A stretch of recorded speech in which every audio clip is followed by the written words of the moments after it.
주님께 찬양을 올려드립니다. 오정현 목사님 감사합니다. 그리고 여러분 축복합니다. 한 달란트, 5달란트도 아니고 2달란트도 아니며 단 한 달란트, 그것이 우리 손에 쥐어진 자산이라면 그 한 달란트를 가지고 우리는 어떤 삶을 살 수 있을까요? 한 달란트는 5달란트보다 적은 것일까요? 또 바꾸어서 2달란트는 한 달란트보다 많은 것일까요? 한 달란트를 받아서 무엇을 할 수 있을까? 저는 지금까지 살아오면서 쭉 훑어봤더니 최소한 5가지는 해보았다는 생각이 들었습니다. 첫 번째, 달란트를 땅에 한번 묻어보았습니다.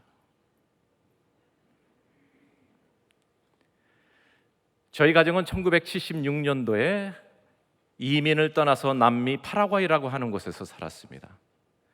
굉장히 그 이민 첫걸음이 어려웠고, 더군다나 저희 아버지께서 가까운 지인의 빚의 보증을 서주신 것이 잘못되는 바람에 평생을 갚아도 못 갚을 그런 빚을 이민 초창기에서부터 안고 시작을 했습니다. 그것이 또 한 달이 지나서 달러가 폭등하면서 2배가 되고, 또 한 달이 지나면서 또 폭등하니까 3배가 되고, 그렇게 인생 3번을 살아도 못 다 갚을 그런 빚을 떠안고 우리가 이민 생활을 시작을 했습니다. 그때 제 나이가 한국을 떠날 때는 초등학생이었지만 그러한 사건이 벌어졌을 때 제 나이는 중학교 3학년이었었는데, 가만 돌아가는 것을 보니 저희 부모님이 아무리 성실하게 일을 하시고 저와 제 동생이 아무리 착실하게 학교에 가서 우등생으로 공부를 해도 그게 아무 소용이 없는 거더라고요. 수십 명의 채권자들이 저희 집을 찾아오고, 저희는 우리가 지지도 않은 빚을 갚기 위하여서 이제 종처럼 그렇게 살아가는 것입니다. 부모님과 한 번 상의도 없이 제가 학교에 자퇴서를 냈습니다. 그리고는 가까운 지인께서 우리를 위해서 우리를 돕고자 시장에 야채 가게를 열 수 있도록 도와주셨는데, 거기 나가서 야채를 팔기 시작했습니다. 그렇게 저는 달란트를 땅에 묻어보았습니다. 그러자 어떤 일이 생겼을까요? 저희 어머님이 갑자기 쓰러지셔서 4달 동안 혼수 상태에 계셨어요. 어머니가 돌아가실 것만 같았어요. 너무나 급한 나머지 제가 어머니 읽으시던 성경책을 펴들고 하나님 앞에 기도하기 시작했어요. 하나님, 나 때문에 우리 어머니 죽게 생겼는데, 제가 잘못하고 제가 어리석었으니, 제가 어려서 미숙해서 그랬으니 하나님 용서해 주세요. 내가 창세기서부터 요한계시록까지 다 읽기라도 하면 하나님 혹시 우리 어머니 고쳐주실까요? 그런 어린 생각에 저는 성경을 쭉 읽기 시작했고, 그런 가운데 하나님은 저를 만나 주셨습니다. 이사야서를 읽는 가운데 43장에서 하나님이 이렇게 말씀을 하셨습니다. 너는 두려워 말라. 내가 너를 구속하였고 내가 너를 지명하여 불렀노니 너는 내 것이라. 내가 물 가운데 지날 때에 내가 너와 함께 할 것이라. 강을 건널 때에 물이 너를 침몰치 못할 것이며, 내가 불 가운데로 지날 때에 타지도 아니할 것이요 불꽃이 너를 사르지도 못하리니 대저 나는 여호와 네 하나님이요 이스라엘의 거룩한 이여 네 구원자임이라. 어머니는 깨어나셨고 건강을 회복하셨고 장사일을 다시 시작하실 수 있게 되었고, 내가 하나님의 귀한 자녀이구나 하는 것을 깨닫게 된 저는 1년 후에는 다시 학교로 복학할 수 있게 되었습니다. 묻었던 달란트를 다시 꺼내둘 수 있었습니다. 하나님의 말씀이 저를 소생시키셔서 그렇게 기회를 주셨습니다. 한국에서는 한국말로 학교를 다녔지만 이민 가서는 스페인어를 부지런히 열심히 배워서 저와 제 여동생이 그렇게 학교 생활을 하고 있던 중에 기왕이면 내가 우리 어머니 나 때문에 고생하셨는데 내가 더 좋은 학교를 들어가서 어머니 조금이나마 더 행복하게 해드려야지 해서 한 번도 공부한 적이 없는 영어를 그때서부터 배우기 시작해서 파라과이에 있는 외국인 학교에 들어가서 영어로 고등학교 과정을 밟기 시작했습니다.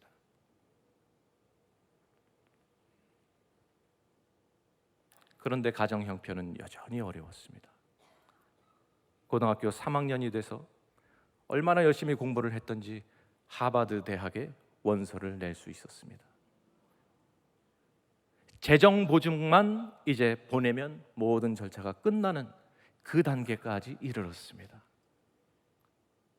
그런데 저희 가정 형편은 그때 저로 하여금 다시 한번 고등학교에 자퇴서를 내게 했습니다.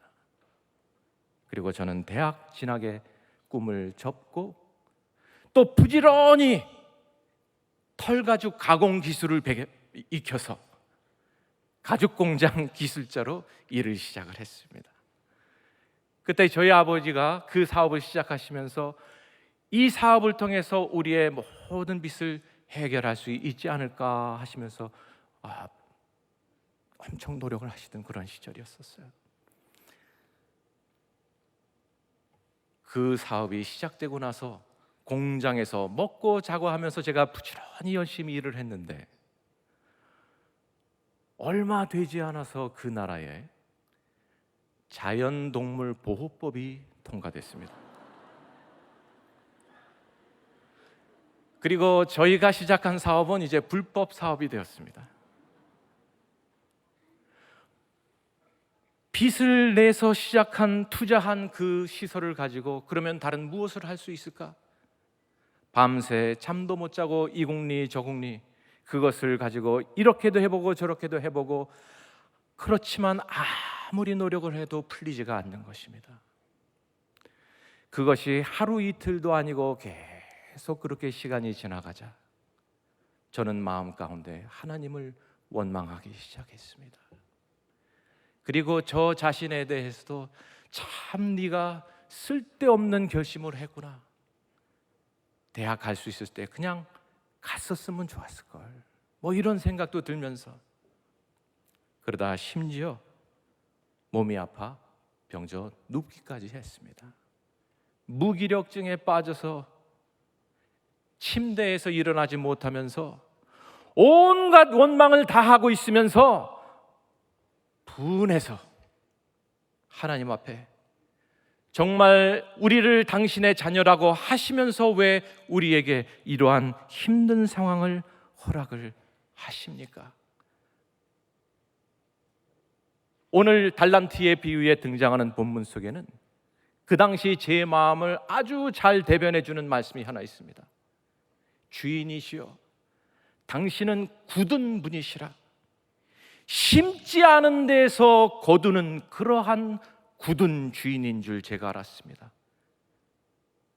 땅에 묻었던 것 가져가시려면 가져가세요.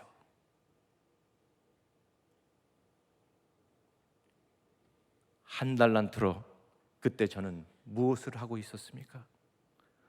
오늘 본문에 등장하는 그 사람처럼 한 달란트를 가지고 불평하고 그 달란트의 주인인 하나님을 악하고 굳은 주인으로 몰아세우고 있었습니다. 그러던 중 어느 날 세수를 하고 공장에 오늘은 꼭 나가봐야지 하면서 몸을 추스리고 있는데 마음 가운데 하나님이 뜨겁게 주시는 말씀이 있었습니다. 가슴이 쿵쾅거리면서 그것이 제 가슴을 치는데 바로 이런 말씀이었습니다. 그러므로 모든 육체는 풀과 같고 그 모든 영광은 풀의 꽃과 같으니 풀은 마르고 꽃은 떨어지되 오직 주의 말씀은 세세토록 있도다. 저는 너무 놀랐습니다. 육체는 마르는 풀과 같다고? 지고 마는 꽃의 영광과 같다고? 지금 내가 그런 시들어가는 풀과 같은 존재이란 말인가? 그리고 나서 이유 없이 눈물이 흐르기 시작하면서 2시간을 제가 울고 있었는데, 그 울음이 끝날 즈음 되어서 서서히 제 마음 가운데 깨달아지는 것이 2가지가 있었습니다. 첫째는 이 말씀이 바로 다름 아닌 베드로전서 1장 24절과 25절의 말씀이라고 하는 것, 그리고 제가 아주 오래전에 주일학교 선생님들이 저에게 외워오면 사탕을 준다고 해서 외웠던 요절 말씀이었던 것이 기억이 났습니다. 그것이 어디인가 숨어 있다가 제 가슴 속에서 방망이 질을 하면서 저를 두드리고 있었던 것입니다. 하나님이 저를 다시 한번 찾아주고 계신 것이었습니다. 2번째, 우리가 살면서 겪어야 하는 수고에는 풀처럼 지는 것도 있구나. 그런데 그로 말미암아 우리가 서러워하지 말아야 할 것은 우리 성도의 삶은 그것뿐만이 아니라 그것을 넘어서 영원히 지속되는, 하나님만이 그의 자녀들에게 유업으로 주실 수 있는 영원한 것이 동시에 우리의 삶 가운데 있구나 하는 것을 깨달은 것입니다.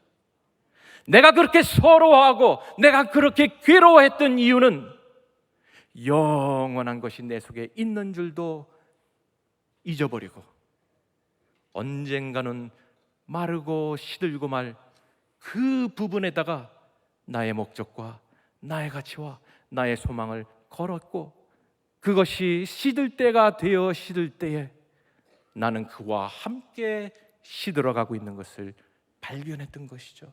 그래서 그때 하나님 앞에 기도했습니다. 하나님, 제가 참으로 어리석었습니다. 하나님은 영원한 것을 제 속에 주셨음에도 불구하고 내가 풀과 같은 그것만을 붙잡고 살아오다가 이 꼴이 되었는데 한 번만 더 기회를 주옵소서. 내가 영원한 곳에 나의 소망을 두고 살아갈 수 있는 기회를 다시 한번 제게 허락해 주옵소서. 하나님은 저를 일으켜 주셨고, 얼마 안 돼서 저는 대학 공부를 시작할 수 있게 되었습니다. 통신 과정으로 고등학교를 마치고 학비가 없다고 하는 이스라엘에 유학 생활을 시작하게 되었습니다. 그렇다고 저희 교회 목사님이 얘기해 주셔서 갔는데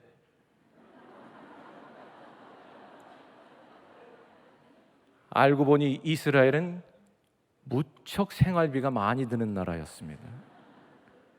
그런데 집으로 돌아갈 비행기표가 없어서 어쩔 수 없이 일식당에서 서빙을 하면서 이스라엘 생활을 시작했는데, 어쩌다가 또 일본 말을 하는 손님이 들어와셔서 제가 일본말 못하는 걸 보고 저 사람 치우라고 해서 앞에서 서빙 못하고 뒤에서 야채를 다듬는 일을 했습니다. 지나고 보니까 저는 야채하고 아주 관련이 많은 사람입니다. 그렇게 해서 한국인으로서는 최초로 이스라엘에서 학부 과정을 마친 사람이 되었습니다. 그렇게 이스라엘 예루살렘 히브리 대학을 졸업을 하고, 그 당시에 제 꿈은 미국의 고든 코넬 신학대학원에 입학해서 신학 공부를 마치고 목사 안수를 받고 하나님의 사역을 하는 것이었습니다.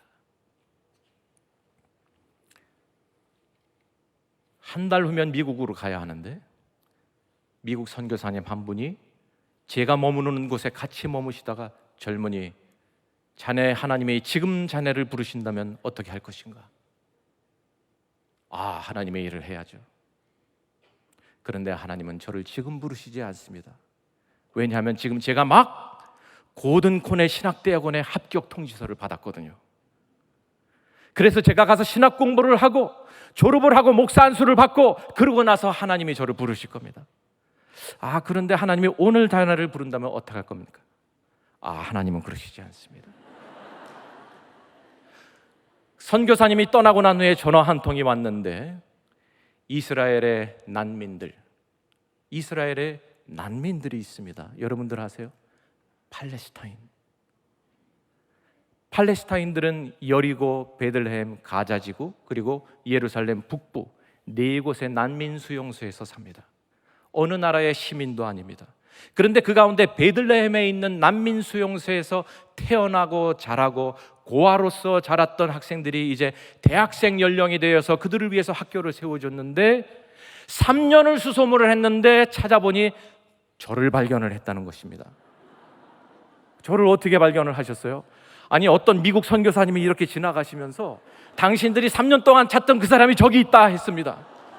그런데 그 선교사님이 하는 말씀이 당신이 당장 오늘부터 섬길 그 준비가 되어 있다고 하셨습니다. 선교사님이 그래도 되는 것입니까? 하면서 제가 한 달만 도와드린다고 했습니다. 한 달을 그들을 돕고 있는데 그 한 달 내내 하나님이 저에게 묵상하게 하신 말씀이 있었어요. 이사야서 61장에서 시작되는 말씀입니다. 주 여호와의 영이 내게 내리셨으니 이는 여호와께서 내게 기름을 부으사 가난한 자에게 아름다운 소식을 전하게 하려 하심이라. 나를 보내사 마음이 상한 자를 고치며 포로된 자에게 자유를, 갇힌 자에게 노임을 선포하며 여호와의 은혜의 해와 우리 하나님의 보복의 날을 선포하라. 하나님, 저는 한 달 후면은 떠납니다. 신학 공부를 하고 목사 안수를 받고 그 다음에 하나님의 일을 할 것입니다. 한 달 후면 떠납니다. 그런데 그 한 달이 하루하루가 지나가면 지나갈수록 그 팔레스타인 학생들이 제 마음 속에 자꾸 파고 들어오는데 그들을 떠날 수가 없는 것입니다. 그래서 한 달이 끝났을 때 저는 고든 코넬 신학대학원에 편지를 보냈습니다. 저에게 합격 통지서를 보내주셔서 참 감사한데 죄송하게도 저는 더 이상 공부를 할 수 없게 되었습니다. 하나님이 저를 부르셨고 제가 이 땅에 해야 할 일이 있습니다. 그래서 저는 6년을 팔레스타인 학생들과 베들레헴에서 보내게 되었습니다. 이사야서를 통해서 그동안은 저를 말씀을 통해서 죽은 것과 다름없는 저를 소생시키는 그 은혜를 하나님이 저에게 그동안 베풀어 주셨다면, 이사야서를 통해서 하나님이 제게 주신 은혜는 이제는 나 하나의 생명이 구원받는 것에 그치지 아니하고 내 이웃의 어려운 자들, 내 이웃의 한 달란트도 없이 살아가는 그들을 위하여서 나의 작은 한 달란트를 사용해 볼 수 있는 기회를 허락받은 것이었습니다. 그 말씀에 순종하기로 결단했을 때 하나님은 2번씩이나 달란트를 땅에 묻었던 저의 가르치는 은사를 되찾아 회복시켜 주실 뿐만 아니라 그것을 사용하셔서 그 한 달란트로도 또 다른 한 달란트를 남길 수 있는 삶을 살기 시작하게 해주셨는데, 그렇게 얻어지는 다른 달란트는 저를 위한 달란트가 되지 아니하고 내 이웃의 삶 가운데 만들어지는 달란트였었습니다. 나의 작은 한 달란트는 다른 어느 누군가의 삶 가운데 또 하나의 달란트로, 그리고 또 하나의 달란트로 만들어져 가기 시작했습니다. 그래서 세 번째로, 여러분, 한 달란트로 우리는 무엇을 할 수 있습니까? 다른 한 달란트를 남길 수 있습니다. 마태복음 25장 달란트 비유에 등장하는 그 한 달란트를 땅에 묻었던 사람처럼 어리석게 우리가 시작할 수 있었을지 모르지만 하나님이 애당초 달란트를 우리 손에 쥐어쥐어 주셨을 때의 그분의 의도는 무엇이었습니까? 우리 모두로 하여금 5달란트든 2달란트든 1달란트든 그것을 가지고 하나님의 유업을 이을 자가 되라고 하는 그 뜻에서 주신 것이었습니다. 달란트를 묻지 마십시오. 그 달란트를 우리에게 주신 하나님의 선한 의도를 의심하지 마십시오. 왜곡하지도 마십시오.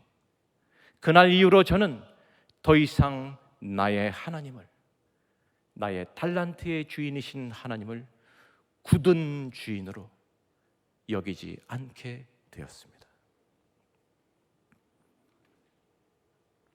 네 번째로, 우리는 1달란트로 무엇을 할 수 있을까요? 한 도시를 살릴 수 있습니다. 6년 사역을 마치고 7년째에 접어들었을 때 하나님께서 저와 제 아내에게 우리의 지경을 넓혀주겠다고 하셨어요. 사실 그 6년의 사역이 시작될 때에 하나님이 저에게 제 삶의 가장 소중한 사람, 제 아내를 만나게 해주셨고, 아내의 도움이 없이는, 아내의 기도가 없이는, 아내의 섬김이 없이는, 그리고 아내가 저를 격려해 줌이 없이는, 그리고 가장 중요하게 아내가 제 가슴에 손을 얹고 기도해 주는 제 아내의 축복 기도가 없이는 저는 그 6년의 사역을 감당하지 못했을 것입니다. 근데 그 아내를 통해서 하나님께서 7년째가 되었을 때 우리의 사역의 지경을 넓혀주겠다는 말씀을 제게 허락을 하셨습니다. 그런데 정말 뜻밖의 일이 일어났습니다. 하버드 대학원의 근동 어문학과 교수로 계시는 분이 저에게 제의를 해오셨어요. 내 밑에 와서 박사 논문을 쓰지 않겠느냐고. 그래서 대학 진학 때 포기했던 그 학교에 저는 가서 박사 학위를 받게 되었습니다. 박사 학위가 끝날 때쯤에 한 신학대학원에서 제게 요청이 들어왔습니다. 우리 신학대학원에 와서 구약학을 가르쳐주지 않겠습니까? 그 신학교는 다름 아닌 고든 코넬 신학대학원이었습니다.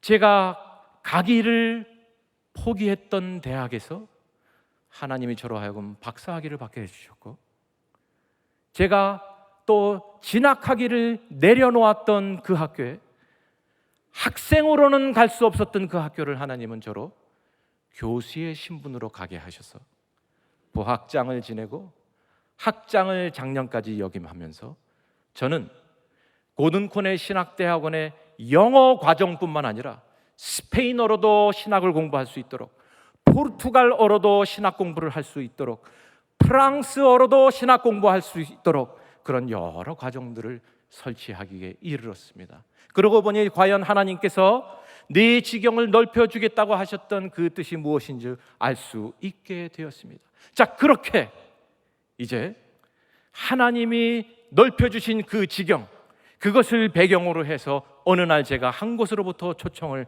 받게 되는데, 중남미에 있는 한 나라 온두라스예요. 가슴이 설렜습니다. 제가 어떤 심정으로 남미 땅을 떠났겠습니까? 달란트를 묻었다 뺐다 하면서 떠났던 제가 다시 남미 땅을 밟는데, 그것에 목회자들이 저를 초청해줘서 남미 땅을 밟는데, 하버드 박사예요. 고든 코넬 신학대학원 교수이자 학장이에요. 아무리 못돼도 5달란트는 아니더라도 2달란트는 제가 손에 거머쥐고 그 땅을 밟았습니다. 그리고 이제는 하나님께서 그 저의 달란트들을 다 사용하셔서 큰 일을 행하실 거라고 굳게 믿고 그 땅을 밟고 공항을 딱 나서는데, 장대비가 쏟아지고 있고 제가 가서 묵으면서 강의를 해야 하는 장소는 양철 지붕이었습니다.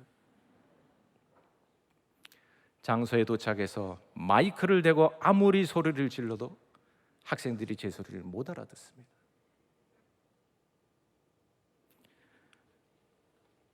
내가 5달란트를 가지고 왔는데 하버드 대학 박사 학위를 이렇게 쫙 보여주면 비가 멈출까요? 학장 명함을 싹 꺼내 들면 양철 지붕에 그 폭탄 떨어지는 것과 같은 소리가 멈출까요? 여느 때 같으면 파워포인트를 준비해야 하는 그 시간에 제가 방으로 들어가서 무릎 꿇고 하나님 앞에 기도했습니다. 하나님, 5달란트고 2달란트고 뭐고 아무것도 지금 통하는 게 없고 쓸모 있는 게 없고 아무 소용이 없습니다. 제가 하나님의 일을 할 수 있게 허락해 주세요.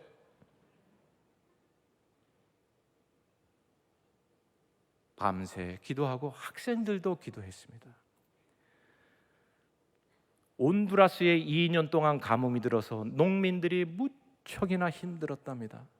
그런데 교회가 일어나서 기도를 했더니 하나님이 비를 허락하셨다는 거예요.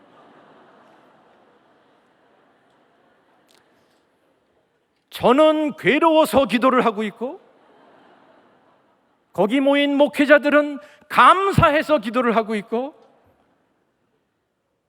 그런데 아침 8시가 딱 됐는데 8시서부터 오후 4시까지 매일 5일 동안 강의를 제가 해야 하는데 아침 8시가 딱 됐는데 비가 멈췄습니다. 4시가 되도록 비가 안 내려요. 그래서 언제 비가 또 올지 모르니까 우리 몰아서 밤늦게까지 강의합시다 그랬더니 다 좋습니다 해서 4시 1분이 딱 됐는데 비가 내리기 시작합니다. 비가 어떻게 이렇게 되지? 둘째 날 똑같이. 설마겠지. 셋째 날 똑같이. 그러고 나니까 거기 모인 교육자들이 저한테 그 3일째 되는 날 아침에 이렇게 말을 합니다. 교수님, 오늘은 우리 좀 찬양하고 부흥회 좀 하고 시작하죠. 이게 예산일입니까?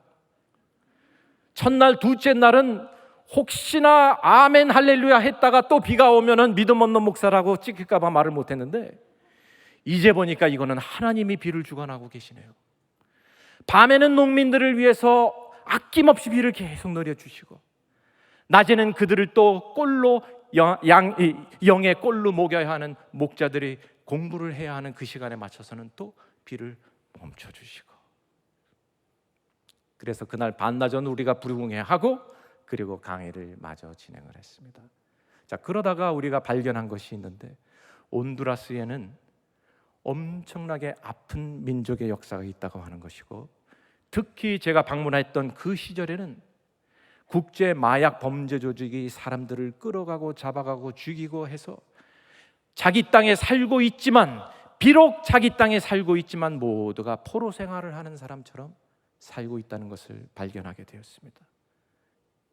그래서 목요일 날 오후 강의를 취소하고 그곳 현지 교계 지도자 26명과 저는 다 같이 대구시 갈파 그곳 수도 시내 한복판으로 나가서 땅 밟기 기도를 시작을 했습니다. 예레미야 29장 7절 말씀에 너희는 내가 너희로 사로잡혀가게 한 그 성읍의 평안을 구하라. 비록 너희가 느끼기에 그 성 안에서 포로처럼 살고 있다 여겨질지라도 그 성읍의 평안을 위하여 기도하라. 바벨론의 포로로 잡혀가 있는 유대 백성에게 주신 말씀이었습니다. 유대 백성에게 그 바벨론을 평화를 위하여 기도하라고 하시는 것입니다. 그 성읍이 평안함으로 너희도 평안할 것임입니다. 이 말씀을 붙잡고 우리가 저녁 6시까지 기도를 했는데 그날은 몇 시에 비가 내리기 시작했을까요? 6시서부터 비가 내리기 시작했어요. 금요일 날 모든 강의를 마치고 제가 금요일 오후 비행기에 올라탔습니다. 스튜어디스가 신문 그곳 일간지를 나눠줬습니다. 전면 기사를 보고 저는 심장이 멎는 줄 알았습니다.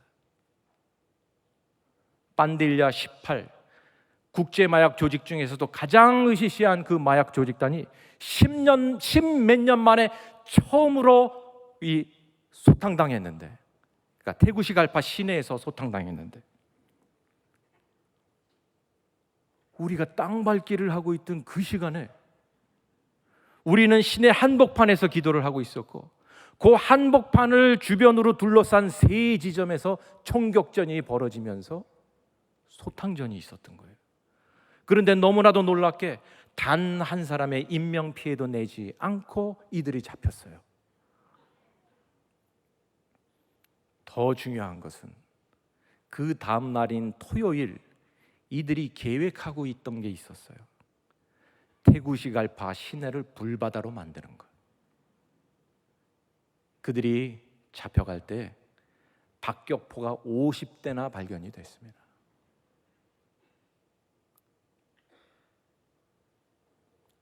자, 어떻게 해서 테구시갈파가 불바다가 되는 것을 면했습니까? 땅 밟기 기도하면서 그 성읍의 평안을 구하라 하는 그 기도를 했던 우리가 한복판에 있었다고 저는 자부할 수 있습니다. 그들을 그리로 이끌고 나가서 기도하자고 한 게 누굽니까?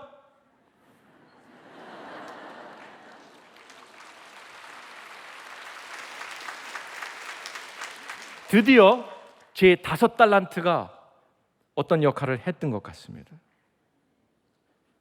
그리고는 보스턴으로 돌아와서 월요일 날 아침에 제 사무실에 출근을 했는데 누군가가 사무실을 두들깁니다. 교수님 계세요? 들어오세요. 보니까 제 학생 중에 한 분이에요. 지난 목요일 날 무슨 일이 있었나요? 그거를 어떻게 하셨어요? 아니, 저하고 제 남편이 잘 자고 있는데 새벽 5시에 누가 우리를 깨웠습니다. 저도 깨우고 제 남편도 깨웠고, 그러면서 우리가 같이 음성을 들었는데 빨리 일어나서 박성현 교수와 그의 학생들을 위해서 중보 기도하라. 왜요? 글쎄, 기도하라. 남편이 제의했답니다. 우리 같이 그러면 금식하면서 기도합시다. 그래서 두 사람이 저와 제 학생들을 위해서 그날 하루 종일 기도했다는 것입니다. 저는 그때 깨달았어요. 난 줄 알았는데 이분의 기도였었어요. 그분은 어떤 분이냐 하면 아주 조그마한 교회를 진짜 1달란트짜리 목회를 하고 계시는 나이가 한갑이 넘으신 할머니 목사님이세요.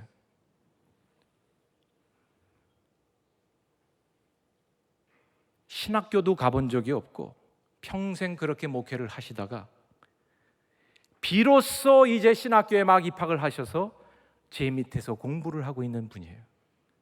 브라질 분이세요.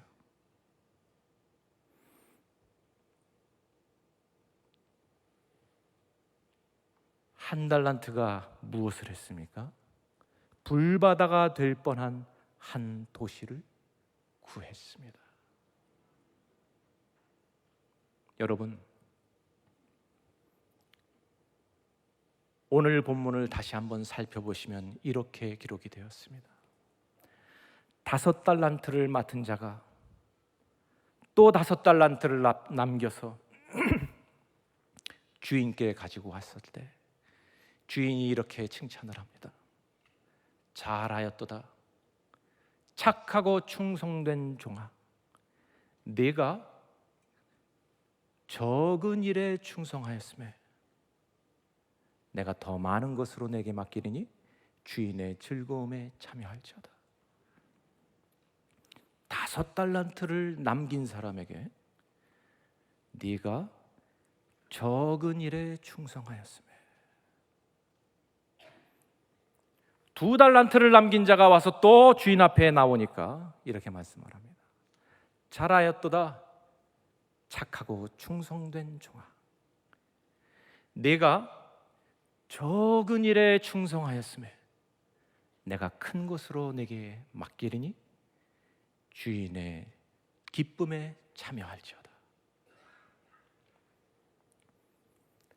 한 달란트를 남긴 자가 한 달란트를 남겨서 주인 앞에 섰다면 어떤 말을 들었겠습니까? 잘하였도다. 내가 적은 일에 충성하였음에 많은 것으로 내게 맡기리니 주인의 기쁨에 참여할지어다. 저는 5달란트는 많은 것이고 1달란트는 적은 것인 줄로 알았습니다. 그러나 하나님 아버지께는 모든 것이 다 적은 것이었습니다. 그리고 우리에게 당부하시기를 적은 일에 충성하라. 그래서 내 기쁨에 참여하라 말씀을 하고 있습니다.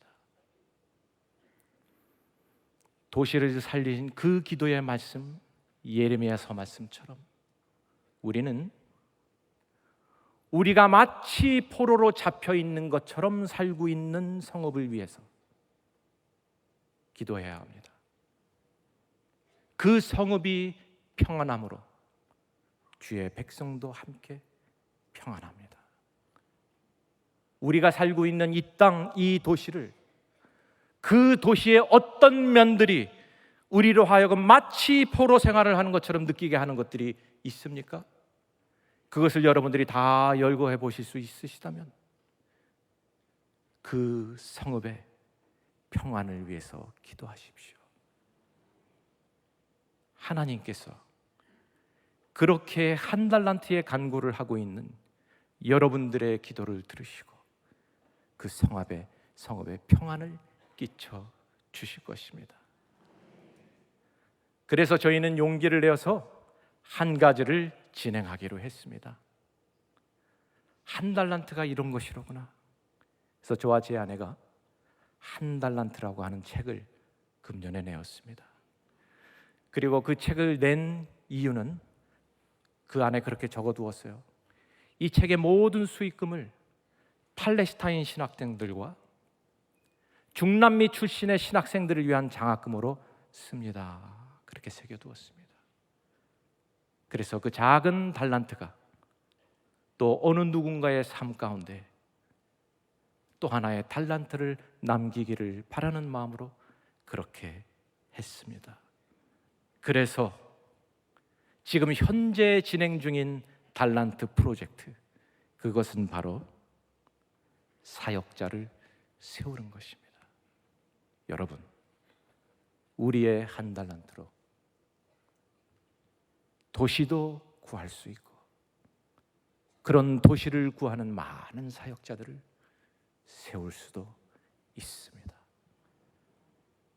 하나님께 잘했다 칭찬받고 주님의 기쁨에 동참하는 저와 여러분들 모두 되기를 축원하면서 말씀을 마치겠습니다.